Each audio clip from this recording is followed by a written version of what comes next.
वो Henry foreign writer है, उन्होंने एक कहानी लिखी है, the last leaf, the masterpiece. दोनों तरह से छपी है। उसमें ज़्यादा कुछ नहीं है। एक बहुत बड़ा आर्टिस्ट रहता है, बहुत बड़ा पेंटर है वो, बहुत बड़े बढ़िया बढ़िया उसने आर्ट बनाए हैं।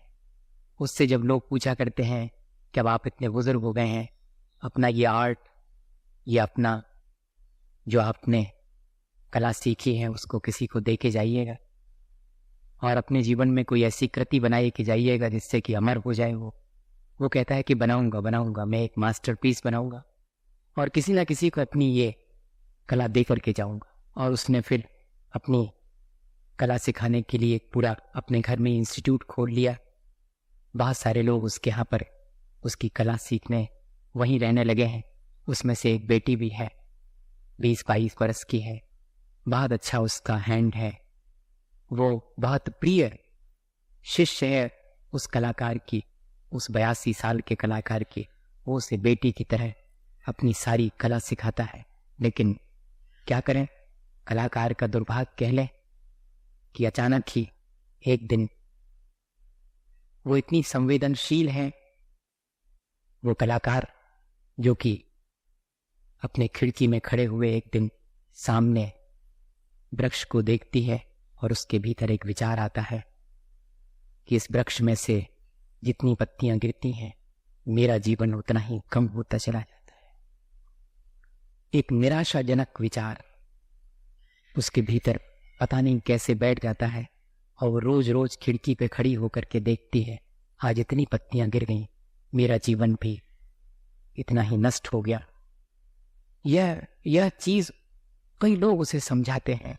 वो बूढ़ा कलाकार भी मन ही मन रोता है कि एक को तो मैंने सोचा था कि मेरे बाद मेरी कला संभालेगा, लेकिन ये भी जीवन से निराश हो गया। और रोज पत्तियां तो गिरती हैं, हवा चलती है, नई उगती पत्तियां उसे दिखाई नहीं पड़ती, वो जो गिरती पत्तियां हैं वो दिखाई पड़ती हैं।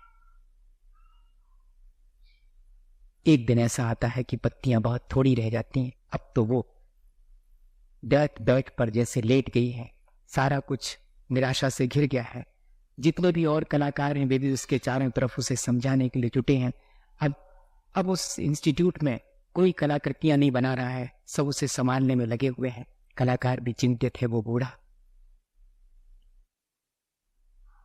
वो बिल्कुल निराश होने से खाना पीना भी छोड़ चुकी है और मरणासन्न ही अवस्था को प्राप्त है। जीवन कितना रहेगा, कहाँ नहीं जा सकता। पर्दे डलवा दिए गए हैं खिड़की पर, लेकिन वो जिद कर दी है कि पर्दा हटा करके मुझे दिखाओ अब कितनी पत्तियां उस वृक्ष पर रह गई हैं। रोज वो एक बार उन पत्तियों को गिनती है, अब थोड़ी और बची हैं, थोड़ी और बची हैं, ऐसी मेरी सांसें भी थोड़ी और बची हैं। क्या करे वो कलाकार, सोच में है। एक दिन तो ऐसा होता है कि सब देखते हैं खिड़की में से उस वृक्ष पर सिर्फ एक ही पत्ती बची हुई है और वो बहुत निराश है कि बस ये एक पत्ती टूटने में कितना 1 दिन 2 दिन लगेंगे।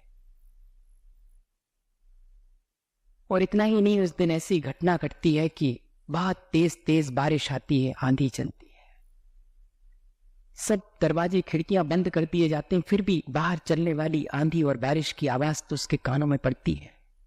तब वो सबसे कहती है कि इतनी आंधी बारिश में तो वो जो एक पत्ती और थी, आखिरी पत्ती, वो तो अब आज रात गिर ही जाएगी। मेरा जीवन भी आज रात इतना ही शेष बचा है, कल की सुबह का सूरज उगता शायद मैं नहीं देख पाऊंगी। इतनी निराश होकर के वो पड़ी हुई है।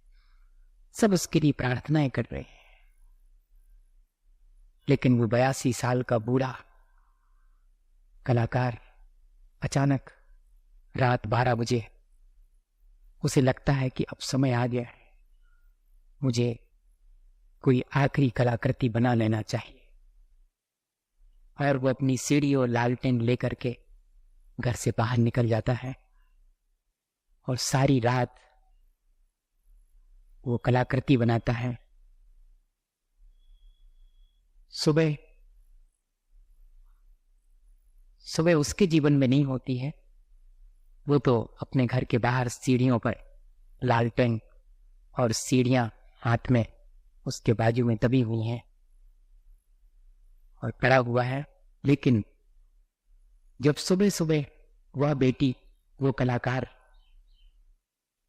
पूछती है कि बस एक बार मुझे ये पर्दा खोल के दिखा दो कि वो पत्ती अब तो गिर गई होगी इतनी आंधी पानी तूफान में, और लोग भी बहुत मुश्किल में हैं कि क्या करें, अब कैसे दिखाएं।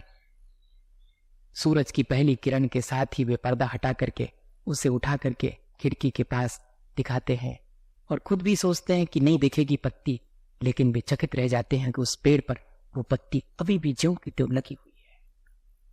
अब इसके जीवन में जीवन का संचार होना शुरू होता है।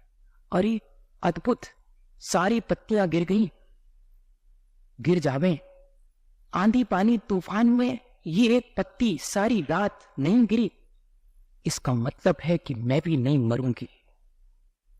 बस विटल पावर, जीवनी शक्ति उसके भीतर, और वो स्वस्थ और प्रसन्न हो गई। और अपनी स्वस्थता और प्रसन्नता व्यक्त करने के लिए उसने कहा कि मैं अब भी जाती हूं अपने उस बूढ़े पिता से मिलने के लिए, कि मैं अब जीऊंगी और तुम्हारी कलाकृतियों को मैं उनका नाम रोशन करूंगी। और जब सब उसे लेकर के उस पूरे कलाकार को खोजने जाते हैं तो वो अपनी सीढ़ियों पर लालटेन लिए और प्राणांत हो गया है, पड़ा हुआ मिलता है। हुआ क्या? अब सब खोजते हैं कि हुआ क्या, ये सब घटित कैसे हुआ।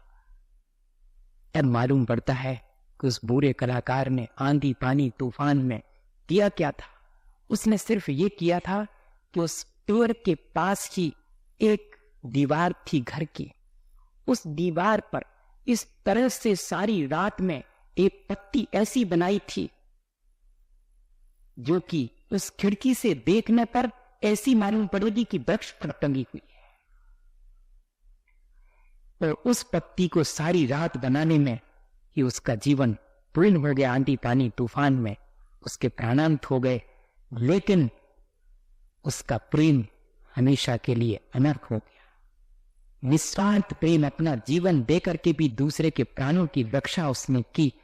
इससे बड़ा प्रेम क्या हो सकता? आज है ऐसा जीवन को ऊंचा उठाने वाला? शायद यही भाव है प्राणी मात्र के प्रति सद्भाव, वो हमारे जीवन को बेहतर बनाता है, वो जीवन को ऊंचा उठाता है। काश ये घटना हमें भी प्रेरणा दे और किसी को जीवन में हम उदास होते देखें तो उसके भीतर जीने का उत्साह भरें और अपने जीवन को ऐसे जिएं जिससे कि कोई अपने जीवन से निराश ना हो, अपने आसपास के वातावरण में निराशा ना भरें, अपने आसपास के वातावरण में जीवन भर सकें। अगर इस तरह की हम सेवा कर सकें, इस तरह का सद्भाव हमारे जीवन में हो, फिर हमारा जीवन बहुत बेहतर होगा।